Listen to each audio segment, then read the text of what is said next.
Bueno, pues mi abuelo Francisco Ortiz Torres, que es nació en un pueblo de Jaén, Santisteban del Puerto, eh, pues por las circunstancias de la guerra civil y en el 39 ya cruzó la frontera y empezó la Segunda Guerra Mundial y acabó mi abuelo pues en un campo de concentración nazi, el campo de Mauthausen.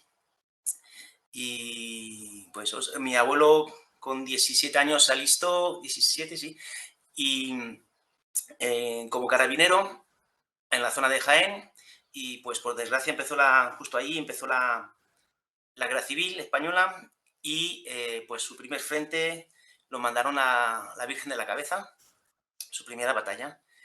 Y a partir de ahí, pues todos los frentes que pudo, eh, que tuvo la guerra civil, Brunete, pasando por Guadalajara, por Brunete, por el Ebro, por hasta ya retirarse por la zona de Francia de Saint-Laurent-de-Cernan, en el 39 y por desgracia para él y para miles de españoles que estaban ahí en Francia, pues empezó la Guerra Mundial, la Segunda Guerra Mundial y Francia a los españoles mayores les propuso, pues no, les obligó casi a alistarse o a trabajar en servicio de trabajo obligatorio y como mi abuelo y compañeros suyos, camaradas suyos eran ya militares, pues se alistó. Lo mandaron por la zona de Bélgica y ahí en una de las batallas que los alemanes cruzaron por ahí, los pillaron y lo mandaron a un Stalag. Lo pillan ahí por la zona de Bélgica, lo mandan a un Stalag como preso militar y intenta escaparse.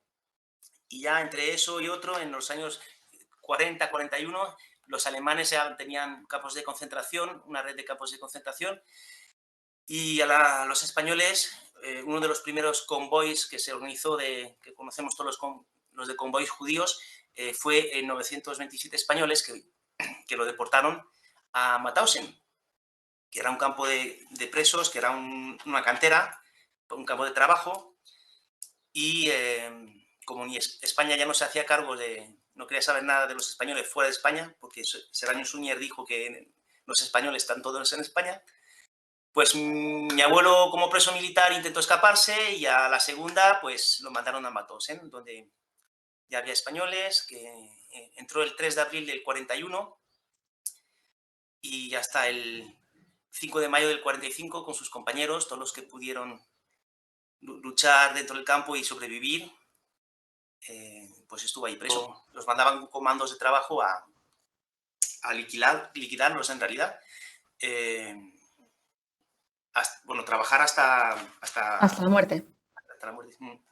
Y mira, te puedo presentar pues un documento, a ver si se ve bien. Sí. Un documento original del campo una semana después de la liberación, 13 de mayo del 45. Mi abuelo está por aquí, con la cámara al revés. Sí. Bueno, Ay. entonces, de los 8.000, a ver, lo siento, las cifras exactas están en los libros, trabajo de Benito Bermejo, de compañeros, y pues muchos sobrevivieron mi abuelo siempre decía organización, solidaridad. Y mi abuelo, como ya desde el 40 los españoles ya estaban presos ahí, tuvieron la suerte, entre comillas, de tener algunos puestos dentro del campo, de organización dentro del campo, y entre ellos, pues una persona más débil la cambiaban de comando para que trabajara un poquito menos, solidaridad, pues darle un poquito más de comer a un compañero que estaba más débil, y robar patatas, robar cajetillas de tabaco y pues los españoles entiendo pues que sí, que estaban ya más unidos, mejor organizado, entre comillas, y, y eso, suerte también. Eso, la palabra suerte me lo han dicho muchos deportados. Mm.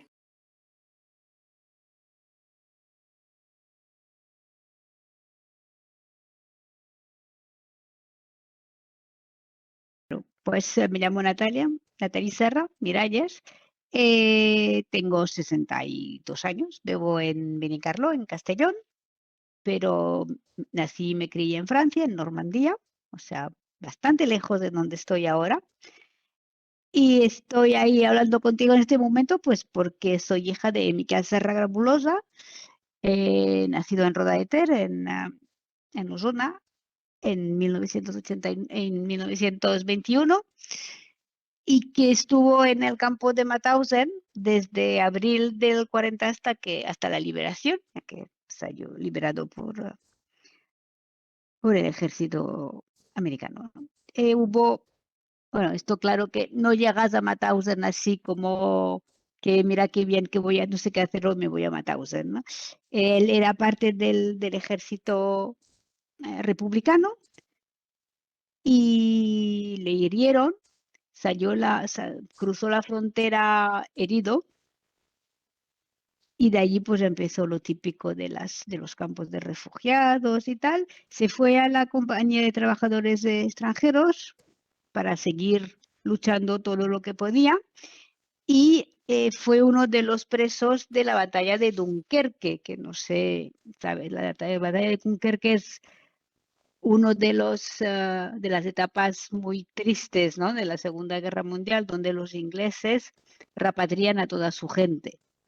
Entonces, los voluntarios, los de SS, también intentaron ir a Inglaterra para volver a la lucha, pero bueno, no fue posible.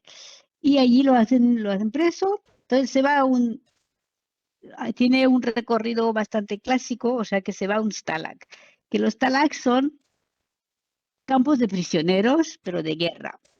Y me acuerdo que mi padre decía que no es que le gustara mucho, pero que cuando estaba en Mauthausen casi que lo echaba de menos porque allí comían casi que lo que necesitaban. O sea, era, digamos, un campo de prisioneros tan horrible como puede ser un campo de prisionero, pero no era un campo de la muerte, no era un campo de trabajo, era un campo de prisioneros de guerra.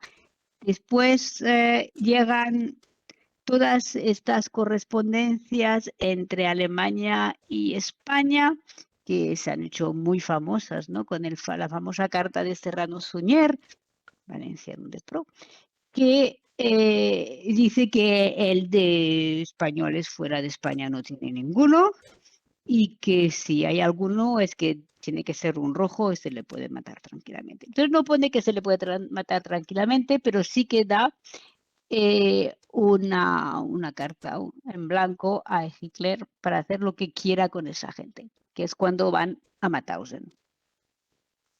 Para mi padre fue en diciembre del 41. Y bueno, pues allí tiene estos 3 años y medio de infierno que nos van a marcar a todos, ¿no? A él, por supuesto, como número uno, pero también al resto de la gente. Un tema abierto. No es que íbamos pregonando que éramos hijos de deportado, porque no venía al caso, pero teníamos muy claro que era parte de nuestro ADN, que formaba parte de lo que éramos, que forma parte de lo que él era, el compañerismo que había, lo que se ayudaron entre. Es que yo recuerdo mi casa llena de antiguos deportados siempre, bueno, siempre cuando no íbamos ni al colegio ni a trabajar. Mi padrino civil es un antiguo deportado. Era realmente como una familia gigante que había por ahí. Y esto, quieras o no quieras, te marca para siempre, ¿no? Aparte de que de paso sabes que desde un principio que probablemente tu padre no va a vivir muchos años porque, porque no hay cuerpo que resista lo que pasa en esta gente. Entonces, mi padre estaba débil muchos días, tú lo veías. Y claro, cuando como más mayor te haces, más te das cuenta que también pagas, ¿no? Las consecuencias de esto. No, siempre ha sido eso. No tengo la sensación de haber descubierto en algún momento lo importante que era, porque era tan importante a nivel diario, ¿no? Que estaba ahí.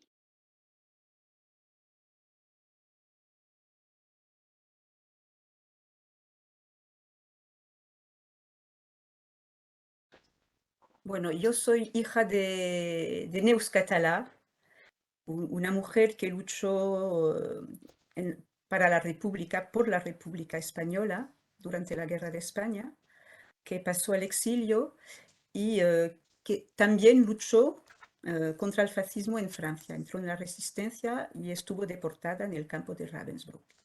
Mi padre también luchó por la República y estuvo en campo de concentración en Francia, pero en Francia para los españoles exiliados. Y entró también en la resistencia. Bueno, y yo soy psicóloga para adolescentes del colegio a la universidad y me he implicado un poco en la memoria histórica. Soy ahora presidenta de la Amical de Ravensbrück de Barcelona y también estoy en el Comité Internacional de Ravensbrück, que tiene su sede en Francia y en Berlín, que es un comité que crearon las mujeres al salir del campo. Las mujeres de todos los países que estaban en el campo, había mujeres de 26 países, y crearon este comité al salir del campo y aún existe. Ahora ya no son las deportadas que están, las pobres, porque se han ido poco a poco, pero estamos los familiares y las hijas. Así que sigo con el deber de memoria. Bueno, Ravensbrück es el único campo alemán hecho especialmente para las mujeres. Hubo mujeres en todos los campos, pero en 1939 hicieron este campo para mujeres. Es un campo que está al norte de Berlín, a unos 90 kilómetros. Y en 1941 añadieron un campo para hombres y también, creo, en 42, un campo para chicas menores de edad.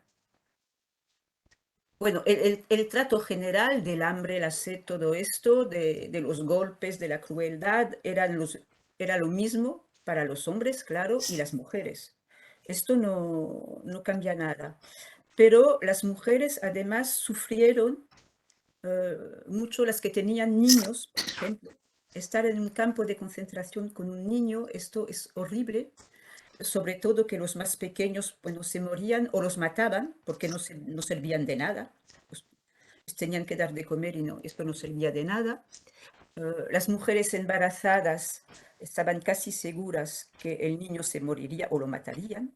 Hubo unos cuantos niños porque deportadas los escondieron, que se salvaron, pero hubo muy pocos. Y ser madre en un campo de concentración ya era algo que se añadía y que era terrible. Hubo cosas también de vejación sexual. Las obligaban a todas, no, pero a ser prostitutas. Les decían que las iban a liberar dentro de 6 meses y, claro, no las liberaban y desaparecían. Hubo también la revisión ginecológica, que era terrible,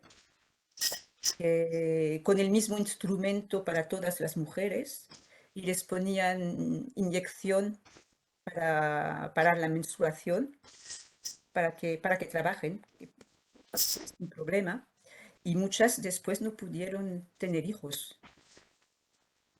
Les rapaban la cabeza, y esto fue terrible para muchas mujeres, porque algunas mujeres pensaban que se parecían a hombres, y esto fue una vejación terrible para ellos. Lo que te puedo decir es lo que he leído y que me ha dicho mi madre, pero creo que es algo inimaginable e impensable. Porque había sed, había hambre, porque se habla mucho de la hambre, pero poco de la sed, pero también pasaba mucha sed. Había los golpes, el miedo, sobre todo el miedo. Todas dicen que lo que les ha impactado más que aún el hambre es el miedo que pasaban. Era una mujer muy alegre, que cantaba, que reía, pero con momentos de depresión también. Y hasta que en los años 70, ya, en los años 70, decidió hacer un libro sobre las mujeres españolas resistentes o solo resistentes o que habían sido resistentes y deportadas, porque decía que los historiadores solo hablaban de los hombres y no de las mujeres. Y durante más de un año recorrió toda Francia para recoger testimonios de mujeres españolas. Y hizo un libro que está publicado en Francia, en Alemania, en España, claro. Y cuando hizo este libro, claro, no podía hacer un libro de testimonios sin hablar de ella. Y fue como una catarsis para ella, porque superó todas las pesadillas, todo el malestar, todo. Casi no comía mi madre. Nos hacía comer y cocinaba muy bien, pero ella casi no comía nada. Y empezó a ir al restaurante, todas se quedaron sin la posibilidad de poder hacerlo. Y algunas se suicidaron o tuvieron depresiones terribles. No era fácil hablar de esto, sobre todo. Y yo no he leído su testimonio, bueno, lo publicó en los años, a principios de 80, y yo lo he leído hace solo 10, muchos muertos, pero son números. No es gente, no es una persona humana. Yo tengo todas las amigas de mi madre, son seres humanos. Es mi madre, son sus amigas, no son números. Y para mucha gente son 1 millón de muertos, 200.000 criaturas en los crematorios. Son cifras, no son. Creo que hay esto también. Yo veo gente detrás de esta. Cuando me dicen 120.000 muertos, yo veo gente, seres humanos, no números. Es solo justicia, no es venganza. Es justicia y es historia. Y si lo queremos sacar a la luz es para que no vuelva esto. No es para vengarse. Y también para dar homenaje a esta gente que ha desaparecido. Es igual, como decíamos antes, es un deber de memoria, es para el futuro, es para las generaciones que vienen. Tenemos que decir la verdad, lo que ha pasado. No podemos esconderlo. Y no es venganza esto, es solo justicia. Y si no lo hacemos, es como enterrar a esta gente otra vez. Es como si murieran una segunda vez si no lo hacemos, si no sacamos todo esto a la luz.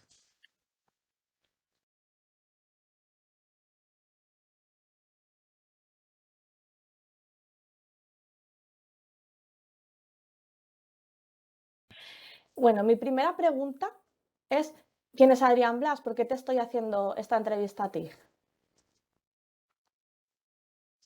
Pues soy el delegado de la Amical de Mauthausen en la Comunidad Valenciana y miembro de la Comisión Permanente de la Coordinadora de Asociaciones Memorialistas del País Valenciano. ¿Qué es el Amical de Mauthausen? Muy breve y sencillo de contestar. Que el recuerdo de las deportadas y deportados españoles no caiga en el olvido. Y sobre todo, ya que no queda ninguno, que sus familias no se sientan olvidadas. ¿Por qué estás dentro del Amical? ¿Cómo has llegado a ser delegado? ¿Por qué este tema es importante para ti? Pues esto empezó porque mi padre, que en paz descanse, me regaló un libro. En ese libro ponía que una persona había muerto con una inyección de bencina en el corazón y resulta que era español. Y a mí esto nadie me lo había explicado, que había habido españoles en los campos nazis. Esto es hace unos 35, 40 años y desde entonces pues me he dedicado a investigar las valencianas y valencianos que estuvieron allí. Y fui. Explicarnos. Lo más impactante, primero, lo más impactante es haber conocido a los deportados y a las deportadas. Con las deportadas solo tuve oportunidad de hablar con una, Neus Catala. Y lo más impactante ha sido hablar, lógicamente, con los deportados, que por desgracia ya no queda ninguno vivo. Y eso fue lo que a mí más me impactó. Ahora bien, impactan muchas cosas, porque claro, en el momento que te metes en archivos, y a mí eso me encanta, buscar por archivos, pues te puedes encontrar cosas que ni suponías que podían ser. Y un detalle muy importante es que durante todos estos años, y posiblemente esto ha sido no sé cómo decírtelo, un fallo mío, siempre hablamos de los republicanos y de las republicanas. Pero yo no te puedo decir si hay gitanos y gitanas valencianos en los campos nazis, no lo sé. No te puedo decir si hay testigos de Jehová. No te puedo decir si hay homosexuales o si hay lesbianas, no lo sé. Lo que sí que sé es que hay judíos y judías. Y te digo judíos y judías porque a mí aquí en Valencia me dijeron los representantes de ellos que le gustaban que se llamaran así. Y, por ejemplo, una cosa impactante fue que una niña de 4 años nacida en Onteniente, los nazis la quemaran, la gasearan en Auschwitz y luego la quemaran con 4 añitos. Eso es impactante. O es impactante que a raíz de investigar con documentación, pues podemos saber dónde existen unas cenizas de valencianos asesinados en el... Una sola familia renegó de asistir y de que no quiso saber nada del deportado. Por lo tanto, es una nimiedad. Simplemente el decir que de tantos uno, pues siempre se ha aceptado eso. Supongo que te lo habrán agradecido. ¿Cuál es la respuesta habitual de estas familias?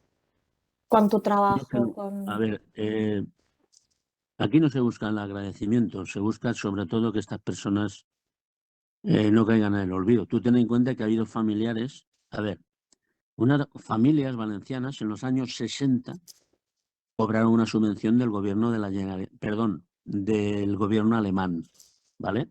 Pero esto fue a través de todo el papeleo que le hicieron desde los compañeros suyos que estaban en París trabajando el tema. Los republicanos españoles que no quisieron volver a España y estaban la inmensa mayoría de ellas en Francia, pues se arreglaron todos los papeles. Pero hubo muchísimas familias que de esto no se enteraron, porque aquí era imposible decir nada de estos temas. Además había un agravante, y es que para esa documentación el alcalde del pueblo te tenía que firmar. De la población que fuera, en ese expediente yo tengo lo de los valencianos, pues el alcalde tenía que firmar que efectivamente ese señor había nacido en ese pueblo. Por eso te quiero decir que las familias, algunas lo sabían, otras no. Yo estoy convencido que esta señora que he encontrado yo en Dora, pues su familia no puede saber nunca nada. Estoy convencido, vamos. Ni yo voy a poder localizar a su familia. Pero en el momento que se enteran, son muy poquitas. Yo no he conocido a ninguna prácticamente que no quieran saber nada. Cuando no quieren saber nada, ya te lo he dicho. Miren, no me interesa el tema y tal, y se queda ahí y ya está. A lo mejor luego pues vienen, te llaman, oiga, mire, perdóneme usted, es que me he pillado en mal momento, tal y cual, y ya está. No hay más.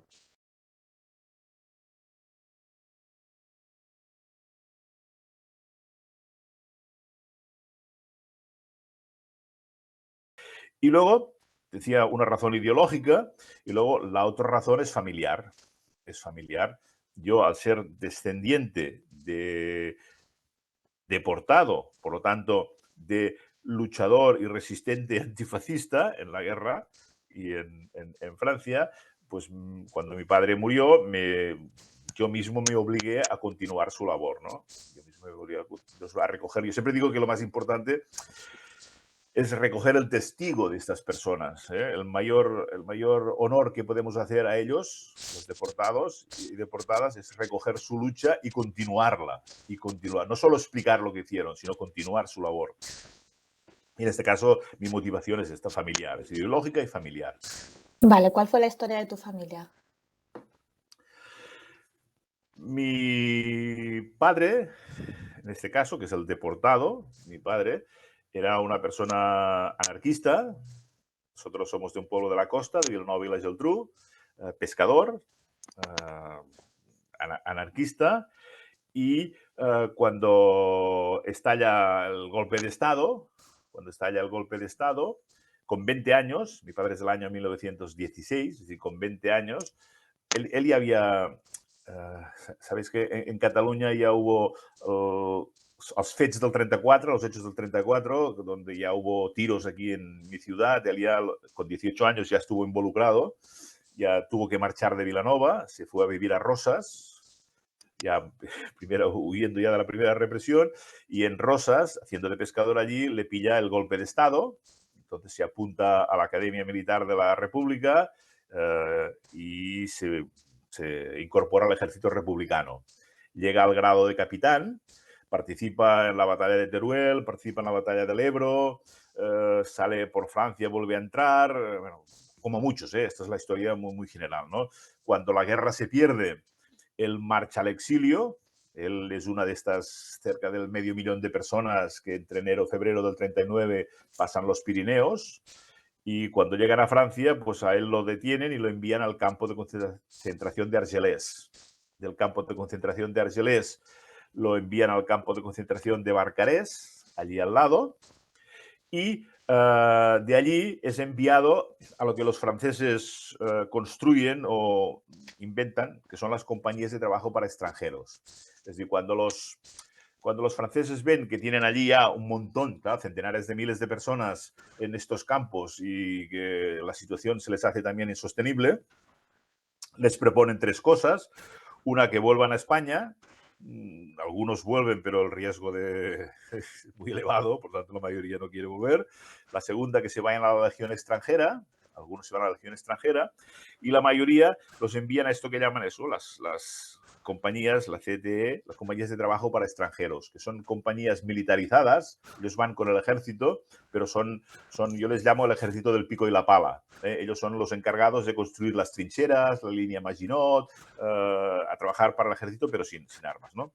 Él está en el norte de Francia, en una de estas compañías, hasta que cuando los alemanes invaden Francia, en agosto del 40, pues el ejército francés no pone prácticamente resistencia y se retira. Entonces, claro, los trabajadores que están en las compañías, pues también es un catalán llamamos un campiquipugui, ¿no? Se huyen. Sálvese quien pueda. Sí, sabes quien pueda. Pues él con otros baja otra vez hacia el sur de Francia y se instala en un pueblo que se llama Bagnols-sur-Mer, cerca de Perpiñá, y allí hace de pescador, que es lo que era su oficio, ¿no? Está haciendo de pescador por un armador francés con otros compañeros, viven en una casa, varios grupos juntos, y en esta casa se colaboraba con la resistencia, allí se atendía gente que pasaba de un sitio para otro, y él participa de estas actividades de la resistencia, hasta que en febrero de 1943, la Gestapo hace una redada aquí en Bagnols-sur-Mer y lo detienen. Tienen él y otras muchas personas.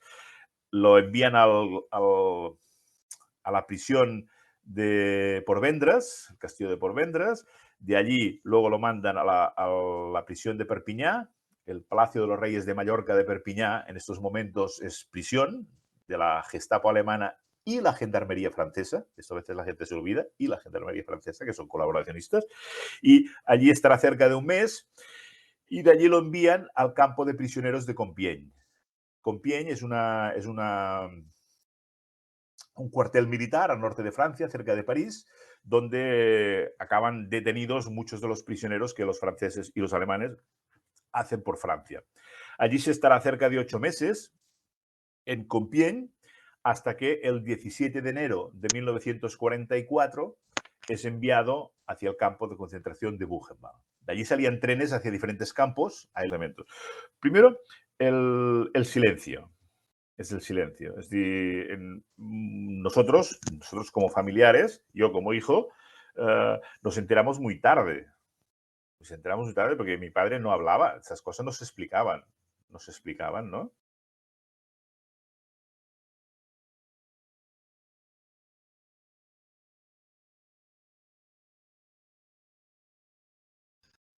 Bueno, en realidad, de la guerra de España sabemos bastante poco, porque cuando nací y empecé a tomar conciencia, no hablaban de esa historia. Y el tiempo de llegar a Mauthausen, él salió en el 36 de su pueblo y regresó menos un par de veces que pudo volver de permiso, pero que fue para unos días nada más. Hasta 28 años después no pudo volver a su pueblo. 28 años. Porque estaban condenados esta gente. Entonces, cuando salió de Mauthausen, cuando liberaron Mauthausen, es importante decir que ellos mismos, los españoles, liberaron el campo de adentro.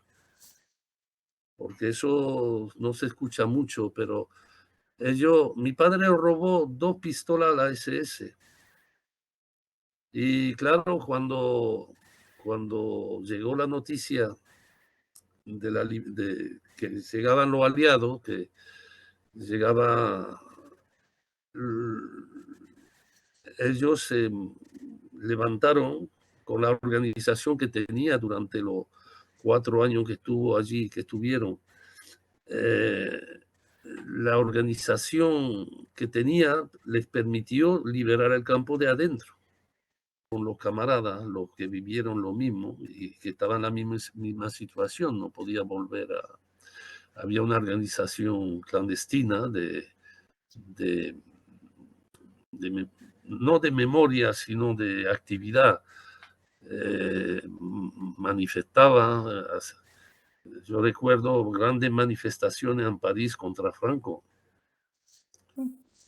Sí, era grandioso. Y todos los años había una comida, se juntaba en la sala La Mutualidad en París, pues hacían una comida todos juntos. Recuerdo haber comida de 3.000 personas. Yo vi las primeras imágenes del campo de concentración de Mauthausen. Yo tenía 8 años. Mi padre, porque hacía, claro, un trabajo de memoria y de difusión de lo que había pasado. Y publicaban, pues, yo recuerdo un cuadernito de tarjetas, como tarjetas postales, y eran la foto que se puede ver, pues sí, conoce eso. Puede ver imágenes en la película del fotógrafo de Mauthausen. Cuando ve con 8 años una cantidad de gente en cuero, de gente mayores en cuero, te impacta, ¿no? Son imágenes con 8 años que no puede, eso, lo que enseña mi hijo ahí. Y bueno, pues yo descubrí esto con 8 años. Y todavía sin realmente conciencia de lo que representaba. Eso fue después, ya poco a poco, porque era como película, ¿no? Era como imágenes de película, que uno con 8 años no puede tener conciencia de lo que representaba la barbaridad que representaba eso. Es que no hemos hablado con él bastante de la guerra de España. Y en Mauthausen hemos tenido bastante informaciones sobre Mauthausen, sobre su estancia, pero la guerra de España sabemos muy poco. Sabemos nada más que unos frentes. Él ha estado en todos los frentes, o sea que estuvo en la Virgen de la Cabeza, estuvo en Teruel, estuvo en Brunete, estuvo en Madrid, en el Ebro. Y en realidad sabemos poco lo único que intento explicar, si es posible hablar, es que precisamente en aquellos tiempos no podías hablar. Y si pueden hablar ahora como hablan es porque esta gente ha luchado.